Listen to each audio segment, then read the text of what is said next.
Daily Fiscal Pulse for the 26th of June, 2026. We're working with Friday's settled data here, so these numbers are locked in, not preliminary.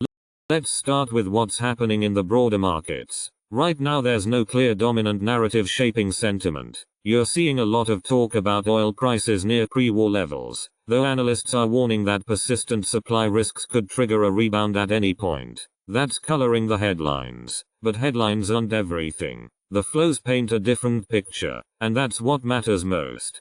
The fiscal transfer for the session came in at $2.3 billion, and what stands out is that spending momentum is accelerating. Tax receipts are doing the heavy lifting, pulling in $12.8 billion. The equity benchmark is reflecting the same narrative. ES futures ended at 7,380, sitting meaningfully below the 20-day moving average of 7,480. Over the last 20 days, we're working within a 385-point range, and the trend is tilting downward. So both the liquidity flows and price action are pointing in the same direction here.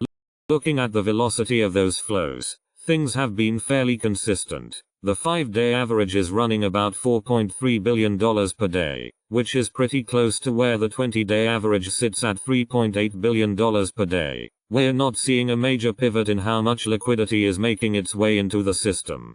Pull back to the annual perspective and the message doesn't change. Spending is essentially flat year over year at $1,054.3 billion.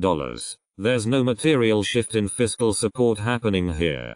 From a market positioning angle, the fiscal setup isn't handing you an obvious edge right now. The conditions gauge is tracking at positive 19. But here's the thing, and this matters. We've encountered this exact type of setup multiple times in the past, and even when liquidity gets softer, the S&P has still managed to average around positive 4.6% in the month that follows. Price action doesn't always move in lockstep with liquidity flows. Markets will often grind higher anyway. One thing worth noting on the positioning side is that leveraged funds keep adding to long bets while margin debt is sitting at the 100th percentile. That's well above normal. History suggests that when levels get this elevated, they tend to function more as a caution flag than a buy signal.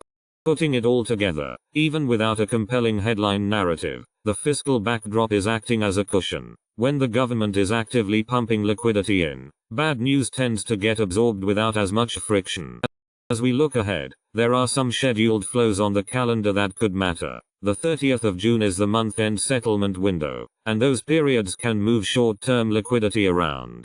The fiscal lift is building momentum, and the numbers suggest it has room to run. The real question is whether markets are going to get ahead of it or play catch-up. That's where our focus stays.